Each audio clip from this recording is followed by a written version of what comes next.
Ya Rabbi bil Mustafa balligh maqasidana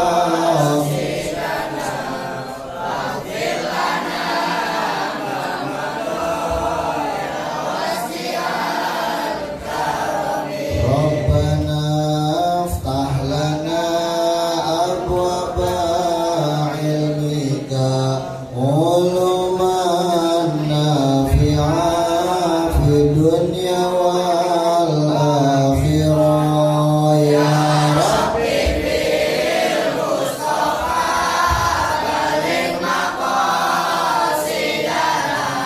waghfir lana ma madha ya wasi'al karami Rabbana ij'alna minal 'abidin Rabbana ij'alna minal faizin ya Rabbi bil Mustafa balligh maqasidana waghfir lana ma madha ya wasi'al karami Rabbana ij'alna minal mu'minin Rabbana ij'alna minal muslimin ya Rabbi bil Mustafa balligh maqasidana waghfir lana ma madha ya wasi'al karami Rabbana ij'alna minal muttaqin Rabbana ij'alna minal muhsinin ya Rabbi bil Mustafa balligh maqasidana waghfir lana ma madha ya wasi'al karami Muhammadun dzikruhu rauhun li anfusina Muhammadun syukruhu fardun 'alal umami ya Rabbi bil Mustafa balligh maqasidana waghfir lana ma madha ya wasi'al karami Allahumma salli wa sallim. Sebelum kita mulai ta'lim kita pada malam hari ini, marilah sama-sama kita tunjukkan bukti kita, bukti cinta kita, bukti bakti kita kepada guru-guru kita, mobil khusus kepada guru kita yang telah meninggal dunia, yakni almarhum Al-Maghfurlah Al-Ustadz Mawi bin Haji Mama, dengan harapan mudah-mudahan Allah Subhanahu wa Ta'ala ampunkan segala kesalahan dan dosa-dosanya. Allah Subhanahu wa Ta'ala menerima dan melipat gandakan segala amal ibadahnya dan menjadikan kuburnya sebuah taman daripada taman syurganya Allah Subhanahu wa Ta'ala. Ala hadhihi wa ala kulli niyatin salihah wa ila hadratin Nabi Muhammadin sallallahu alaihi wasallam, khususan ila ruhi almarhum al-maghfur al-Ustadz Mawi bin Haji Mama bin Yati. Allahumma ighfir lahum warhamhum wa'afihim wa'fu anhum wa akrim nuzulahum wa wasi' madkhalahum. Allahumma ij'al qabrahum rawdah min riyadil jinan wa la taj'al qabrahum hufratan min hufarin niran. Syai'un lillahi lahumul Fatihah.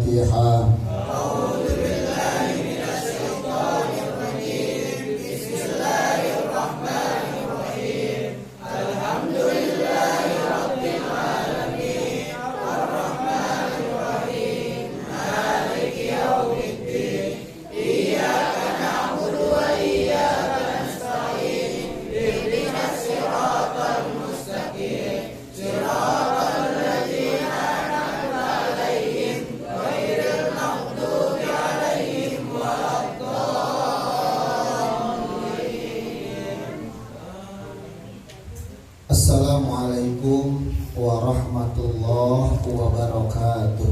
Waalaikumsalam warahmatullahi wabarakatuh. Alhamdulillahirabbil alamin. Wa bihi nasta'in ala umuri dunya waddin. Assalatu wassalamu ala asyrafil anbiya'i wal mursalin Sayyidina wa maulana Muhammadin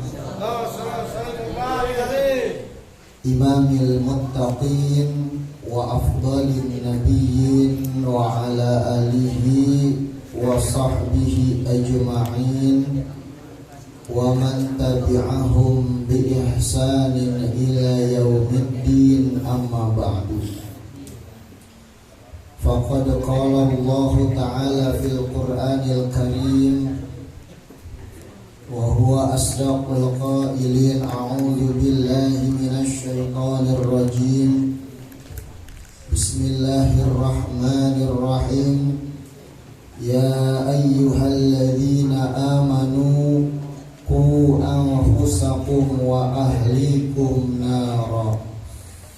Al-ayah. Wa qala Rasulullah sallallahu alaihi wasallam fil hadis, man salaka tariqan yaltamisu fihi ilman sahhalallahu lahu tariqan ilal jannah, atau kama qala Rasul sallallahu alaihi wasallam.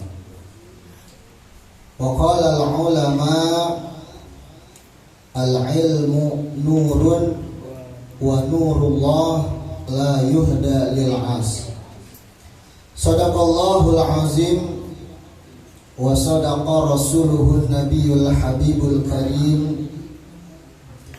Wa nahnu ala dhalika minasy syahidina wasyakirin walhamdulillahi rabbil alamin. Taqabbalallahu minna wa minkum fataqabbal ya karim. Pertama-tama marilah kita panjatkan puji serta rasa syukur kita kehadirat Allah Subhanahu wa taala, yang mana Allah Subhanahu wa taala telah memberikan kepada kita semua begitu banyak nikmat dan karunia yang sudah Allah Subhanahu wa ta'ala berikan kepada kita, sehingga saking banyaknya nikmat dan karunia yang telah Allah berikan, tidak ada seorang pun yang mampu untuk menghitung seluruh nikmat yang sudah Allah Subhanahu wa ta'ala berikan. Di antaranya Allah Subhanahu wa ta'ala masih memberikan kepada kita semua yang hadir pada malam hari ini, yakni nikmat iman, nikmat Islam, serta nikmat sehat walafiat. Wabil khusus dalam seluruh nikmat-nikmat tersebut, syukur alhamdulillah pada malam hari yang berbahagia ini kita masih bisa bersama-sama hadir, kita bisa bersama-sama berkumpul, duduk dan bersimpuh di tempat yang insya Allah dimuliakan oleh Allah Subhanahu wa ta'ala, yang mana tentunya masih dalam rangka melaksanakan kewajiban kita sebagai seorang muslim laki-laki dan sebagai muslimah perempuan, yakni menuntut ilmu. Mudah-mudahan dengan wasilah kita berkumpul pada malam hari ini akan menjadi penyebab tidak bangun kita semua dari tempat ini, melainkan seluruh kesalahan dan dosa-dosa kita diampuni oleh Allah Subhanahu wa ta'ala, serta Allah Subhanahu wa ta'ala mengabulkan seluruh doa-doa kita. Dan tidak Allah Subhanahu wa ta'ala wafatkan kita semua melainkan dalam keadaan husnul khatimah. Amin ya rabbal alamin. Salawat teriring salam, marilah sama-sama kita sampaikan keharibaan baginda alam kepada Nabi pecinta umat, Nabi pembawa rahmat, serta Nabi pemberi syafaat pada hari kiamat. Beliau adalah idola kita, junjungan kita, panutan serta kecintaan kita, yakni baginda Nabi besar Muhammad sallallahu alaihi wasallam, beserta kepada seluruh keluarganya, kepada seluruh sahabat-sahabatnya, dan juga kepada kita seluruh pengikutnya, yang mudah-mudahan nanti di yaumil qiyamah kita semua akan mendapatkan syafaatul uzma. Amin ya rabbal alamin. Baiklah anak-anakku sekalian, karena waktu juga sudah semakin malam, kita lanjutkan pengajian kita yang insya Allah pada malam hari ini telah sampai kepada bab perkara-perkara yang mewajibkan mandi. Diikuti dan dibaca bersama-sama. Bismillahirrahmanirrahim. Bismillahirrahmanirrahim. Allahumma iftah lana hikmataka wansyur alaina rahmataka ya dzal jalali wal ikram. Rabbi zidni ilman warzuqni fahman. Amin ya rabbal alamin. A'udzubillahi minasyaitonir rajim. Bismillahirrahmanirrahim. Qala al-mu'allif rahimahullahu ta'ala wa adama naf'a bihi wa bi barakati ulumihi fid dharain amin radhiyallahu anhu. Faslun ay hadza faslun, bermula ini sebuah fasal fi mujibil ghusli, di dalam menjelaskan perkara-perkara yang mewajibkan mandi. Jadi alhamdulillah pada malam hari ini kita akan membahas tentang perkara-perkara yang dapat mewajibkan mandi. Tentu yang dimaksud dengan mandi di sini adalah mandi yang wajib. Kalau mandi yang sunnah sih nggak ada sebab musababnya. Kapan aja kita boleh mandi. Badan kita kotor, badan kita gerah, ya kan? Langsung mandi. Itu mandi yang biasa. Tetapi yang menjadi pembahasan kita pada malam hari ini adalah mandi yang memiliki sebab. Wal ghuslu, dan bermula mandi. Di sini ulama memberikan ta'rif, memberikan definisi, memberikan pengertian. Apa sih mandi itu? Di sini dijelaskan wal ghuslu lughatan, mandi menurut istilah bahasa itu sailanul ma'i, mengalirkan air, ala syai'i, terhadap sesuatu, mutlakon, secara mutlak. Jadi ulama memberikan definisi yang namanya mandi itu yang mengalirkan air atau mengalirkan sesuatu. Nah, sesuatu yang di sini maksudnya adalah air. Mutlakon, secara mutlak. Itu pengertian secara umumnya yang dimaksud dengan mandi.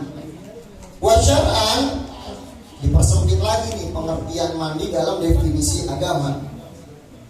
Itu adalah sailanuhu, mengalirkannya seseorang, ala jami'il badani, ke seluruh anggota badannya, biniyatin makhsusatin, dengan niat yang dikhususkan.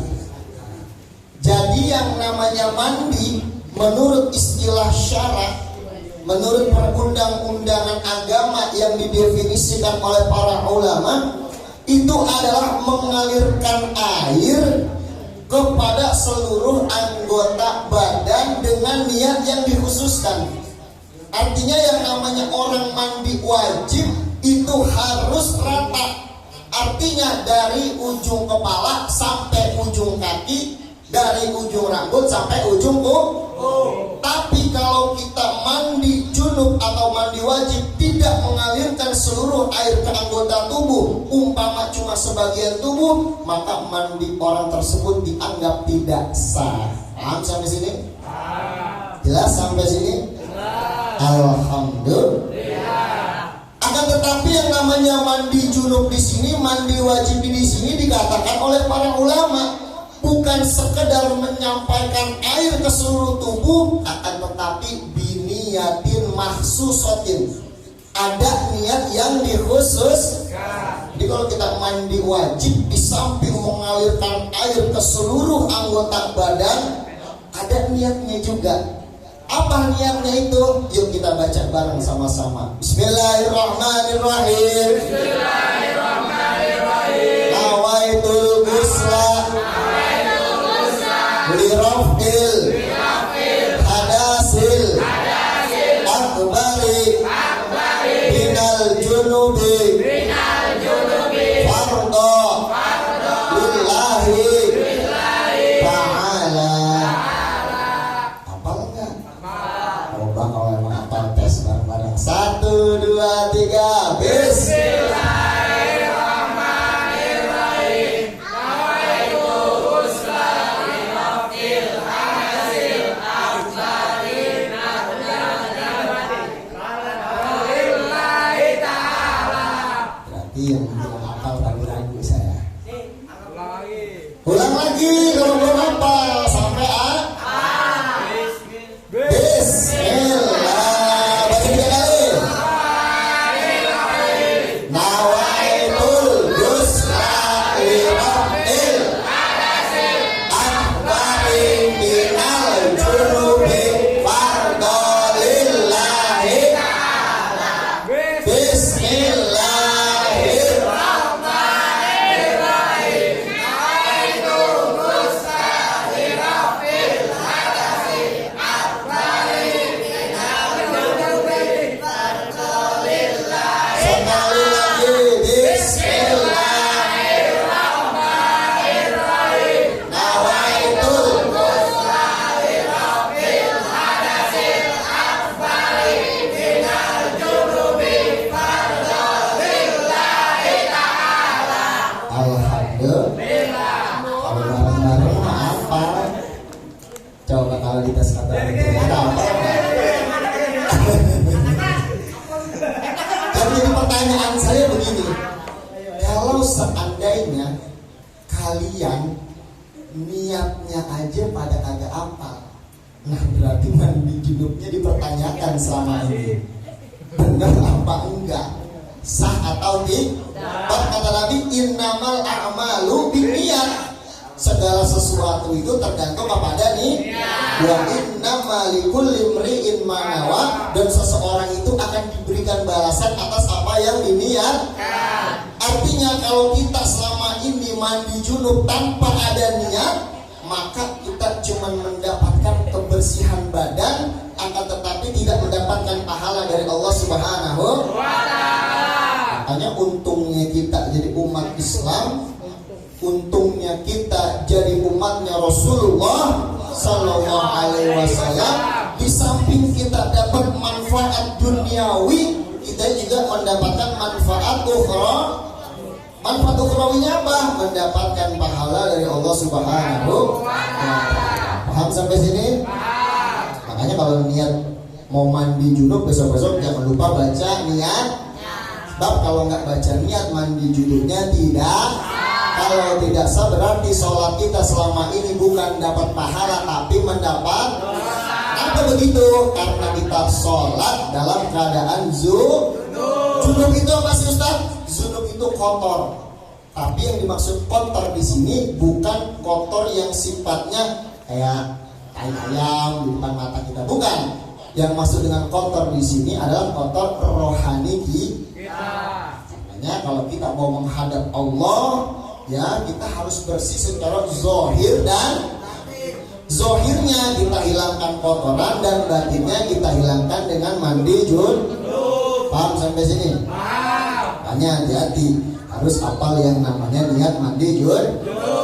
Bahwa kullu man diberi ilmin ya'malu a'maluhu mandudatun la tuqbalu. Siapa orang yang beribadah tidak didasarkan dengan ilmunya, maka ibadahnya ditolak oleh Allah Subhanahu wa ta'ala. Maksudnya ditolak di sini apa? Ibadahnya tidak mendapatkan ganjaran dari Allah orang kalau kerja sekadar kerja, tapi dia nggak ngikutin aturan dari perusahaannya, kira-kira mau dibayar apa enggak sama perusahaan? Gambarannya seperti itu. Kita pun beribadah kepada Allah, kalau mau pakai caranya Allah, kita baru dapat ganjaran dari Allah Subhanahu. Tapi kalau kita ibadahnya asal-asalan, ibadahnya semau kita, Allah nggak bakalan ngasih pahala. Makanya pentingnya kita ngaji, pentingnya kita menuntut ilmu. Tujuannya apa? Bukan buat gaya-gayaan, bukan buat sok-sokan. Oh, gue mah datang ngaji pengajian di rumah malam Senin biar dikata orang alim, anggota 5 moin. Tapi yang namanya orang ngaji, menuntut ilmu itu adalah karena kewajiban diri kita.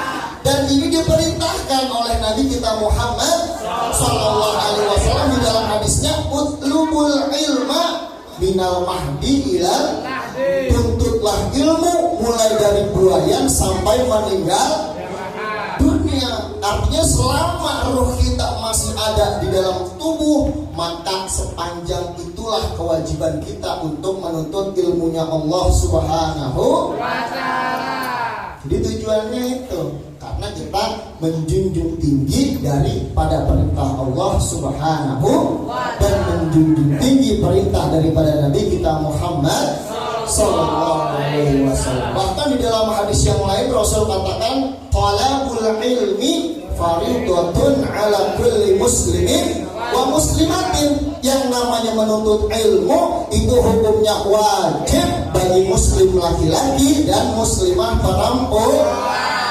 Jadi namanya menuntut ilmu itu hukumnya fardu ain. Yang namanya fardu ain, kewajiban masing-masing individu. Kalau kita kerjakan mendapat pahala, dan kalau kita tinggalkan mendapat dosa.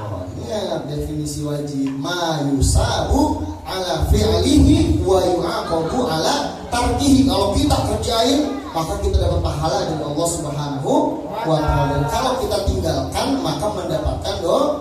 Menuntut ilmu hukumnya wajib. Paham sampai sini? Itu tadi niatnya. Nawaitul ghusla. Nawaitu aku berniat.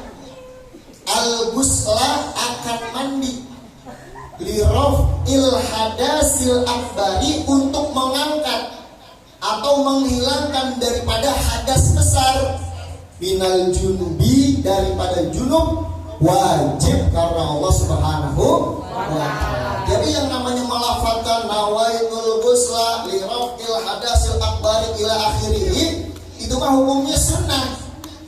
Yang wajibnya kita ketika mandi, tuangan air pertama dari bagian atas anggota tubuh, kita sambil baca niat di dalam hati, ya Allah saya niat mandi menghilangkan hadas besar, sampai akhir itu hukumnya wajib. Tujuannya kita ngelafalin nawaitul ghusla itu tujuannya apa?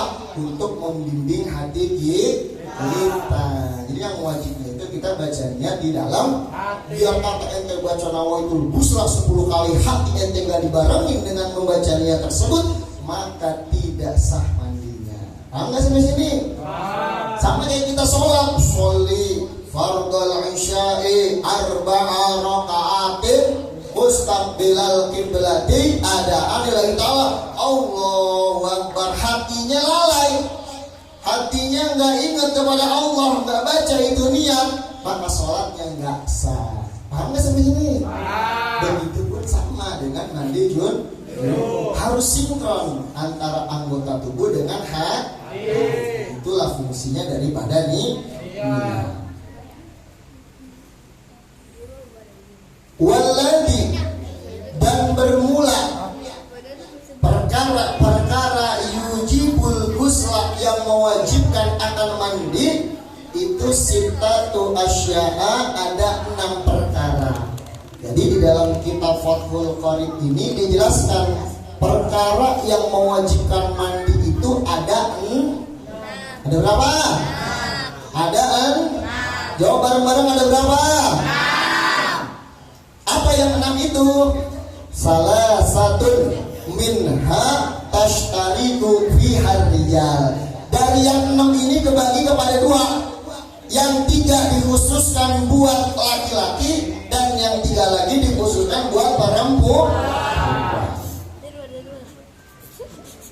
Wahia, dan yang pertama itu adalah iltiqaul khitanaini, bertemunya dua khitan. Maksudnya dua khitan di sini adalah kemaluan laki-laki dan kemaluan perempuan. Maaf, saya harus jelaskan ini agak vulgar karena memang fikih anaknya seperti itu. Tapi niat saya menyampaikan ini bukan buat lucu-lucuan atau segala macam, tapi ilmu yang harus saya sampaikan. Jadi jangan dibawa bercanda, takutnya tersalah paham. Wa yu'abbaru, dan diibaratkan an hadzal iltiqa'i, daripada pertemuan dua kemaluan ini, itu biilajin hayyin, dengan memasukkannya orang yang hidup, wabihim, yang jelas alat kelaminnya, riba hasyafatul zakari, sampai tenggelam hasyafah kemaluan laki-laki, minha, dari orang tersebut. Atau qadruha, ukurannya itu adalah min maktu'iha, dari sesuatu yang dipotong daripada hasyafahnya, fi farajin, di dalam kemaluan perempuan. Jadi yang dimaksud dengan mewajibkan mandi itu saya jelasin begini. Jangan bercanda ya. Contoh, jangan nanti ketawa. Ini fikih, wajib saya sampaikan. Umpama ini kemaluan perempuan. Contoh aja ya. Ini kemaluan laki-laki. Serius amat kalau ngejelasin gitu ya.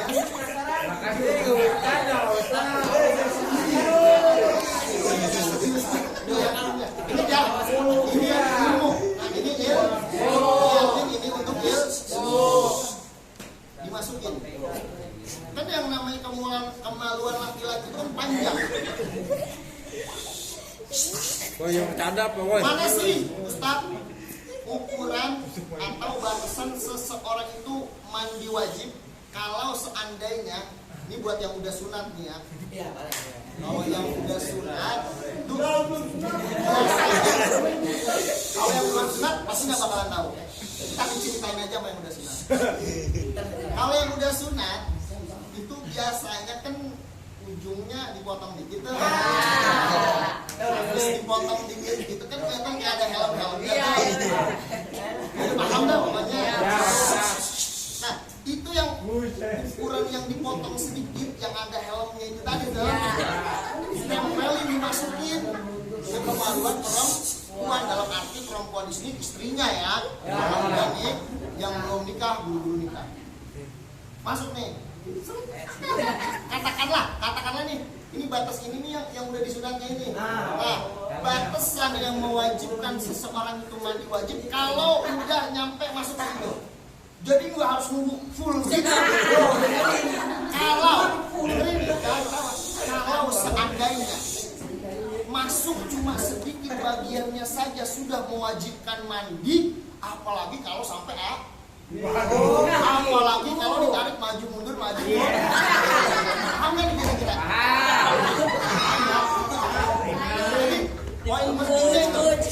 Jadi poin pentingnya itu, walaupun cuma sekedar nempel gitu tuh, tapi dengan catatan nyampe yang potongannya itu masuk ke dalam kemaluan perempuan, maka pada saat itu orang tersebut wajib untuk mandi. Kalau seandainya masuk segitu aja udah wajib mandi, apalagi masuk semua, apalagi ditarik keluar, Tuh dengerin, ini wajib. Makanya sengaja saya nggak pakai mic, rada-rada gimana gitu. udah nikah, wajib. Ya paham ya? Paham. Agak disensor sedikit pemirsa untuk menjaga kode etik. Tapi kalau udah nikah wajib ya. Entar pertanyaannya dijelasin dulu biar paham. Udah jelas ya sampai situ ya? Itu batasannya.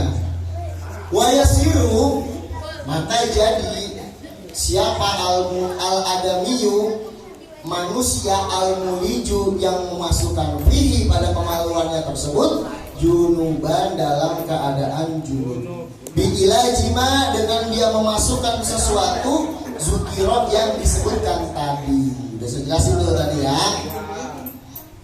Amal mayitu, adapun mayit, fala yu'adu, maka tidak perlu diulang, apa ghusluhu, memandikan mayit tersebut, biilajin fihi, dengan memasukkan kemaluan kepada si mayit. Jadi itu yang pertama kalau orangnya hidup. Nah terus yang kedua, bagaimana seandainya yang dimasukin itu kemaluannya orang hidup kepada kemaluan orang yang mati? Kalau orang yang hidup itu sudah wajib ya untuk mandi. Tapi kalau yang satu, maaf dalam keadaan hidup, misalkan cowoknya, lakinya, suaminya maksudnya, dia masih hidup, istrinya udah meninggal, ya, di samping istrinya udah meninggal ini, istrinya udah dimandiin.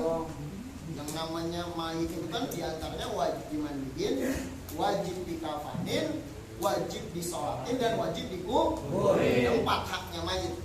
Nah, umpamanya si suami, misalkan namanya ketika hidup, masya Allah, istrinya cantiknya luar biasa.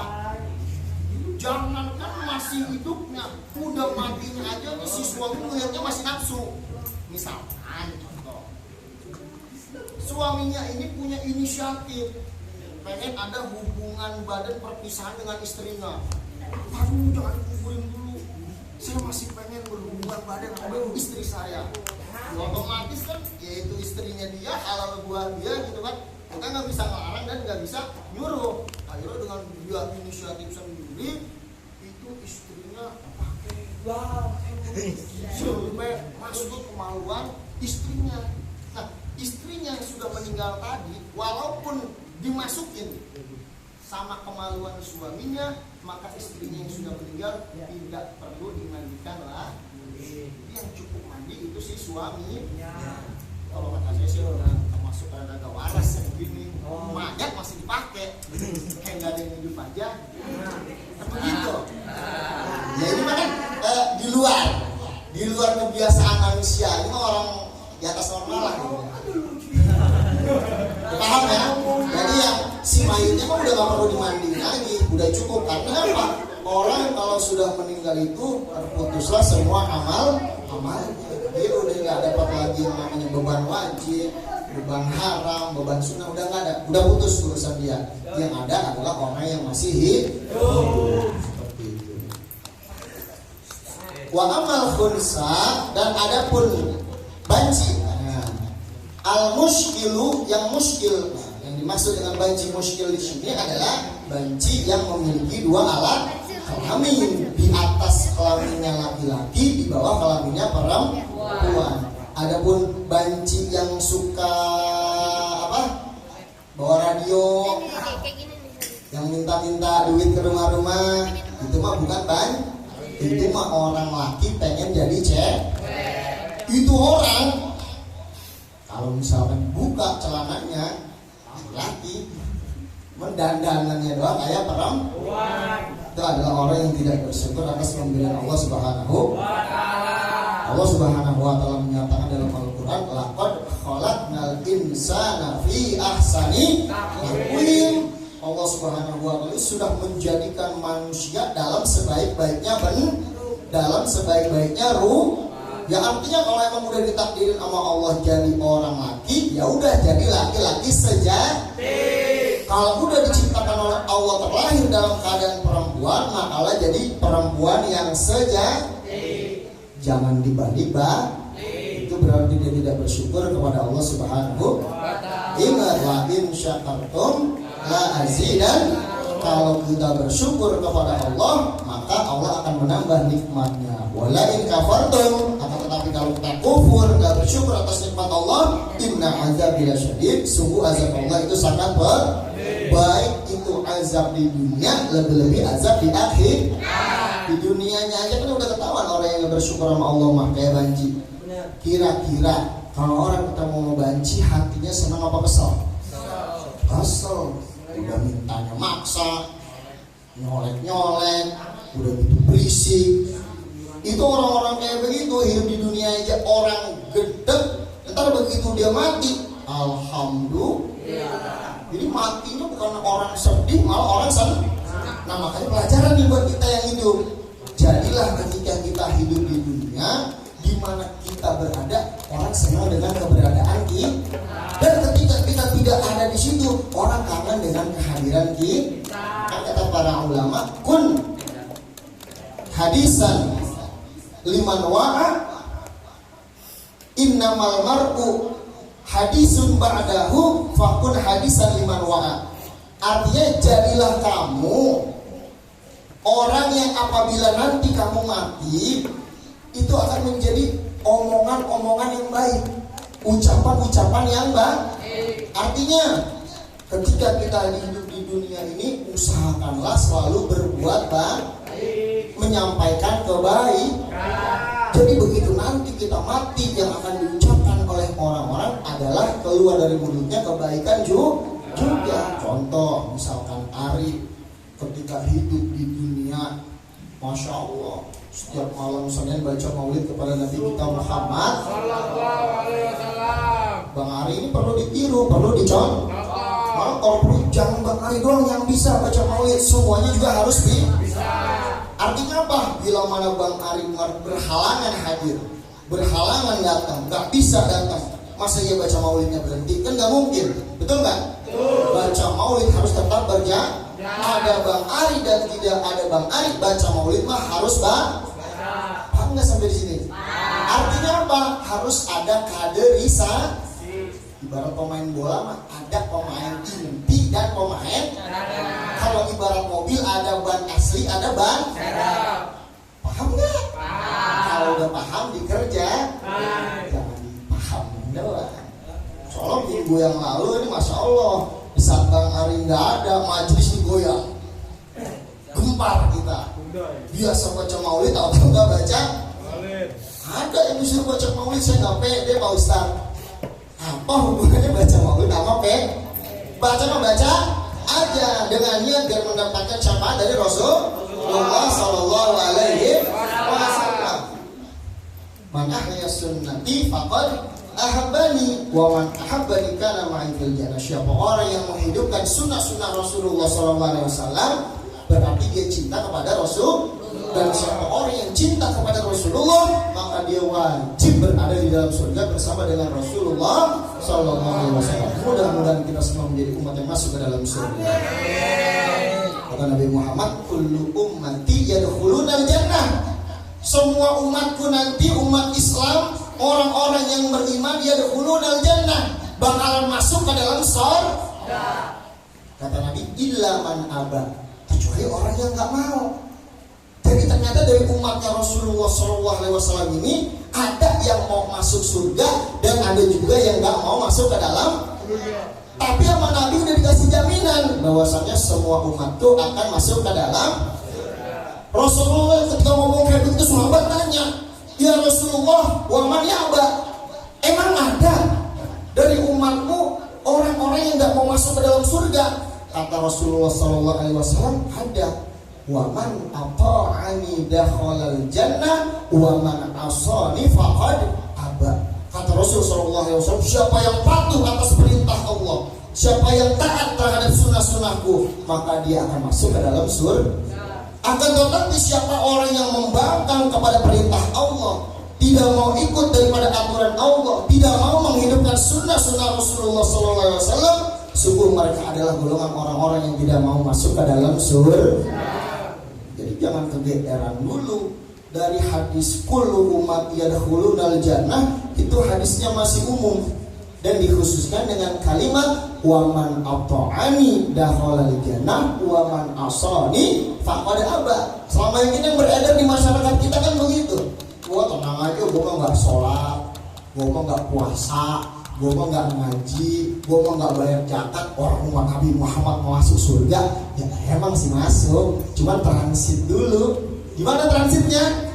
Di neraka dibersihin. Kalau udah bersih, udah itu semua dosa-dosanya bersih, baru dimasukkan ke dalam surga.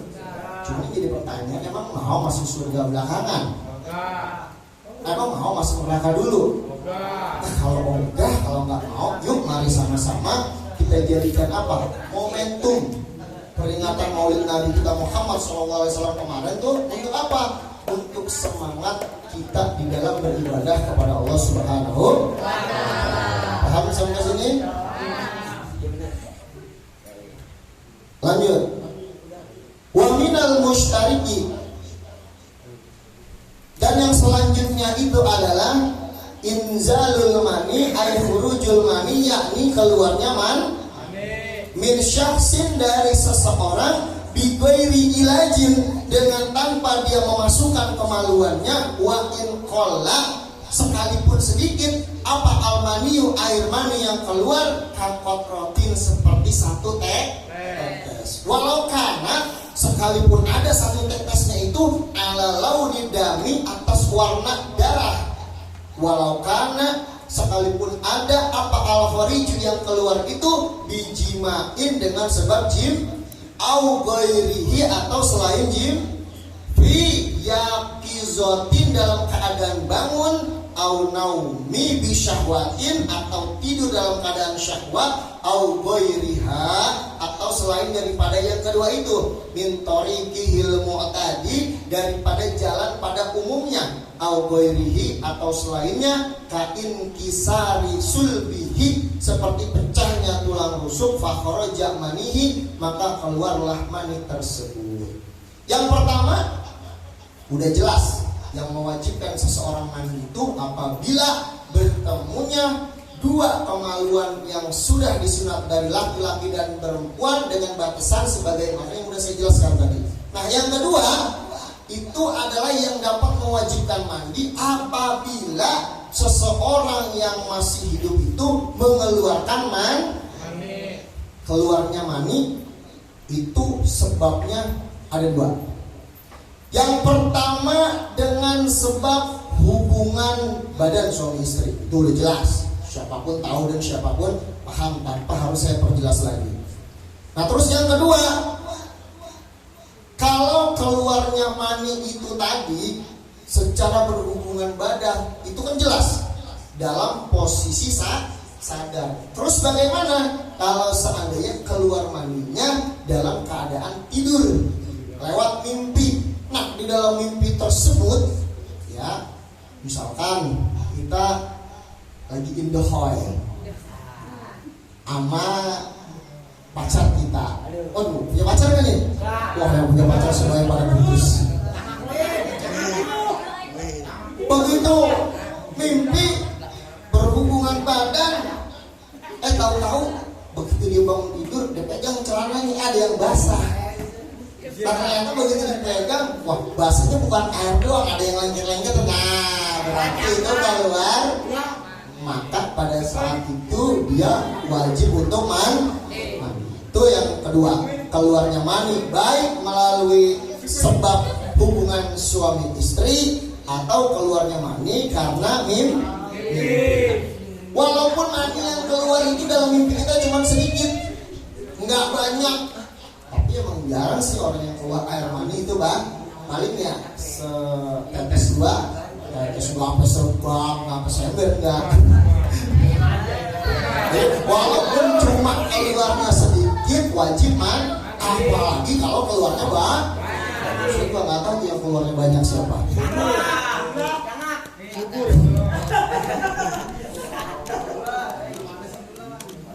Nah, itu kan tadi dua itu tadi itu jalur yang pada umumnya, yang biasanya. Terus ada juga sesuatu yang nggak biasa. Kayak contoh, misalkan Hari, jangan Hari deh, kasihan. Nih, Dula.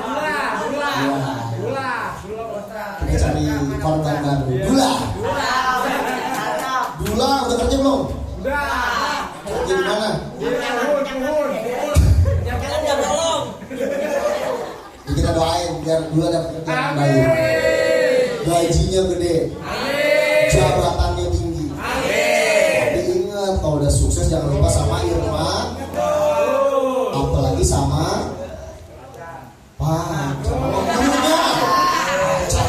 Jadi juga kagak pacaran. Kadang-kadang kan pacarannya sama siapa, nikahnya sama siapa. Akhirnya balas dendam, kondangan ngasih amplop cuma 2.000. Tulisannya, aku yang sakit hati karenamu. Jalan sama siapa, nikah sama siapa. TTD, Dula.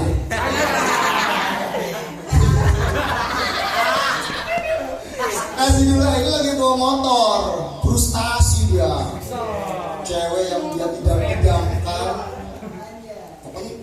Mau banget dah. Udah jalan bareng nih Ustaz. Saya hampir 5 tahun. Tiba-tiba kandas di tengah jalan. Dia nggak setuju sama saya Ustaz. Kenapa? Karena lantaran motor saya Supra Pak Ustaz. Ternyata dia lagi memilih sama cowok yang naik tunggangannya Ninja R 150 cc. Udah pacaran 5 tahun Ustaz. Galau saya. Batin saya ini bergejolak. Akhirnya tuh bawa motor sambil dalam keadaan kesel, dalam keadaan ngebut, dalam keadaan sakit hati karena diputusin sama pacarnya. Kecelakaan, jebret. Masih mending kalau misalkan nabraknya sesama nabrak motor. Tahu-tahu yang ditabrak ondel-ondel. Kasihan ondel-ondel nabrak. Dalam kecelakaan tadi itu si Dullah mengalami yang namanya hancur tulang rusuk. Tulang rusuk. Nah, itu biasanya kalau tulang rusuk seseorang pecah di dalam ini kitab dijelaskan itu akan keluar mani secara otomatis. Artinya udah ibarat orang tuh udah dol, bautnya udah jebol. Nah, itu keluar. Terus gimana? Dia wajib mandi apa enggak? Hukumnya dia tetap wajib mandi. Karena apa? Dia keluar mani dengan jalur yang tidak biasa atau tidak pada umumnya seperti itu. Terakhir wa minal musytariki, dan yang terakhir itu adalah al-mauti, yakni orang yang mati illa fi syahid, kecuali orang yang mati syahid. Jadi kalau misalkan ada orang yang matinya normal, artinya bukan mati syahid, bukan mati dalam keadaan perang melawan orang-orang kafir, itu maka dia wajib untuk dimandikan, mau laki-laki mau perempuan. Ingat, haknya mayit, haknya orang yang sudah meninggal dunia itu ada 4. Yang pertama dia wajib kita mandikan. Yang pertama wajib kita mandikan. Yang kedua wajib kita kafankan. Yang ketiga wajib kita sholatkan. Dan yang keempat wajib kita mandikan. Jadi yang paling pertama bagi mayit atau bagi orang yang meninggal dunia, dia wajib untuk dimandikan. Tujuannya apa? Agar dia mati kembali menghadap kepada Allah Subhanahu wa taala sudah dalam keadaan suci. Jadi kalau orang yang matinya normal wajib dia dimandikan. Tapi kalau misalkan dia matinya dalam keadaan habis berperang lawan orang-orang kafir kayak para sahabat Rasulullah SAW, itu ada yang mati kena ditusuk tombak, ada yang mati tangannya kena kepotong, lehernya kepotong. Itu nggak usah dimandiin lagi, langsung aja dimasukin ke kuburan bareng di dalam satu lubang. Kalau buat orang-orang yang pada mati syahid. Tapi untuk saat ini mah kita udah hampir jarang ya nemuin orang-orang yang mati syahid berperang melawan orang-orang kafir. Jadi jihadnya kita di umat Islam saat ini adalah satu, jihad melawan hawa nafsu. Jadi kita ini tugasnya sama Rasulullah SAW dipesan ketika selesai perang Badar. Tahu nggak di perang Badar? Apaan perang Badar? Jadi peperangan yang terjadi. Perang Badar itu sedikit saya ceritain sebelum saya tutup. Perang Badar itu perang yang terjadi yang pertama kali dilakukan oleh Rasulullah SAW melawan orang-orang kafir, yang mana jumlah orang Islam pada saat itu cuma sedikit, melawan tentara orang-orang kafir yang jumlahnya sangat banyak. Dijelaskan jumlah umat Islam pada saat perang Badar itu cuma 313. Tapi 313 orang ini imannya mantap kepada Allah, keyakinannya mantap kepada Allah, sam'an wa ta'atan kepada Rasulullah Sallallahu Alaihi Wasallam. Itu lawannya orang kafir yang jumlahnya 3 kali lipat. Berarti 3 kali lipatnya dari berapa? 900 sampai 1000 orang. Itu umat Islam karena imannya bagus, akidahnya kuat, ibadahnya rajin, patuh dan taat atas perintah Rasulullah SAW.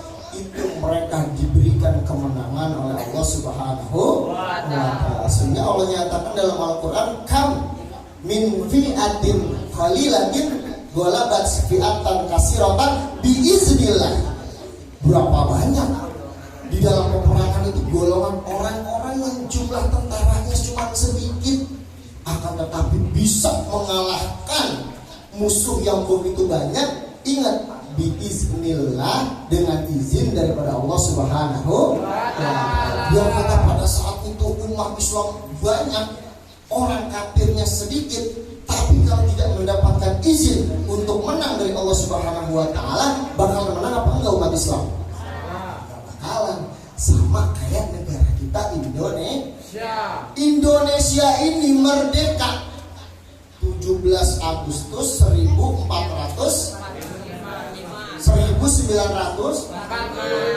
Itu kalau kita mau pakai logika nggak bakalan ketemu.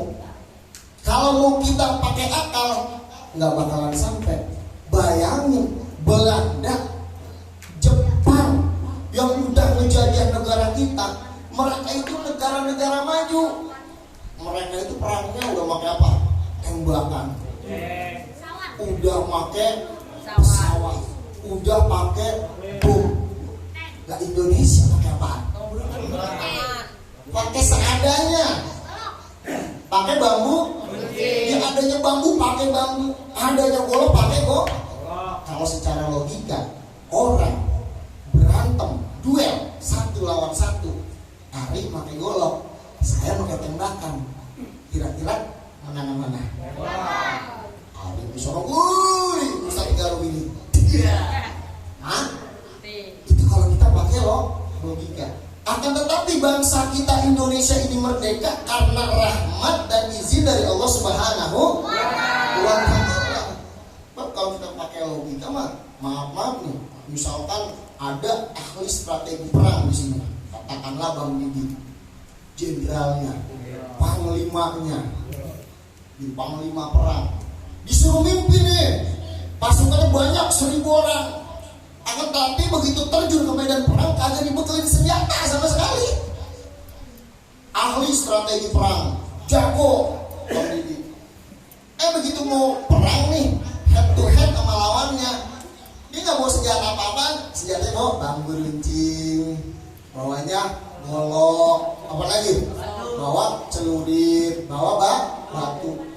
Musuh yang dihadapinnya nih, padahal musuhnya dikit, cuma 100 orang.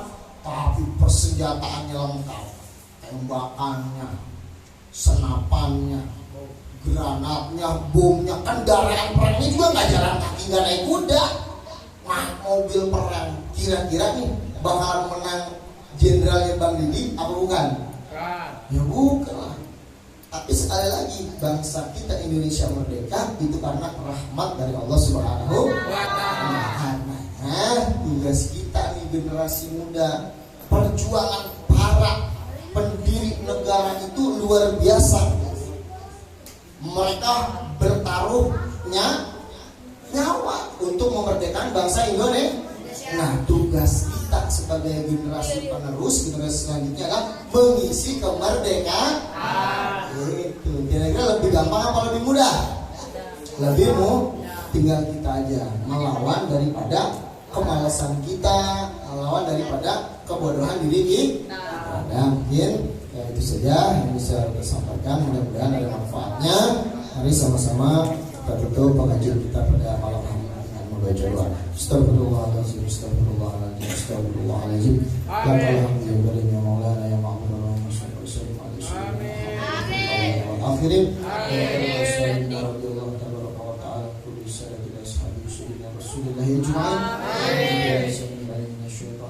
Bismillahirrahmanirrahim. Alhamdulillahirabbil alamin. Hamdan syakiril hamdan na'imin. Wa fi ni'amahu wa yudafi mazida ya rabbana alhamdu wa laka syukru kama yanbaghi li wajhika karim wa azim sultanik. Allahumma shalli ala sayyidina Muhammad wa ala ali sayyidina Muhammad. Salatan tunjina biha min jami'il ahwali wal afat wa taqdi lana biha jami'al hajat wa tutahhiruna biha min jami'i sayyi'at wa tarfa'una biha ya Allah innaka 'ala darajat wa tuballighuna bi aqsal wa jami'il khairati fil hayati wa ba'dal mamat wa yaqdiyal hajat wa yakafiyal muhammad innaka 'ala kulli syai'in qadir bi rahmatika arhamar rahimin. Allahumma ighfir lana dzunubana wa dzunuba walidina warhamhum kama rabbana shighara li jami'il muslimina wal muslimat wal mu'minina wal mu'minat al ahya'i minhum wal amwat bi rahmatika ya arhamar rahimin. Allahumma ahyina bil iman wa amisna bil iman wa ahshurna bil iman wa adkhilna al jannata ma'al iman. Allahumma sabbitna ma'al iman wa akhrijna min ad-dunya ma'al iman. Allahumma afina min kulli bala'i dunya wa adzabil akhirah wa syarri dunya wa syarri al-akhirah wa qarallahu lana wa lahum bi rahmatika ya arhamar rahimin. Allahumma ighfir li ummati sayyidina Muhammad. Allahumma arham ummati sayyidina Muhammad. Allahumma astur ummati sayyidina Muhammad. Allahumma jubur ummati sayyidina Muhammad. Allahumma hafaz ummati sayyidina Muhammad fi baladina hadza Indonesia khassa wa fi jami' buladil muslimin 'amma bi rahmatika ya arhamar rahimin. Rabbana atina fid dunya wa fil wa qina azabannar. Sallallahu alaihi wasallam Muhammadin nabiyil ummi wa ala alihi wa sahbihi wa baraka wa sallam bi fadli subhana rabbika rabbil izzati amma yasifun wa salamun alal mursalin walhamdulillahi rabbil alamin. Kita tutup pengajian kita dengan membaca shalawat kepada Nabi kita Muhammad sallallahu alaihi wasallam. Hadrah boleh diiringi. Nabil huda la tansani bil syafaati ya Rasulullah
Salam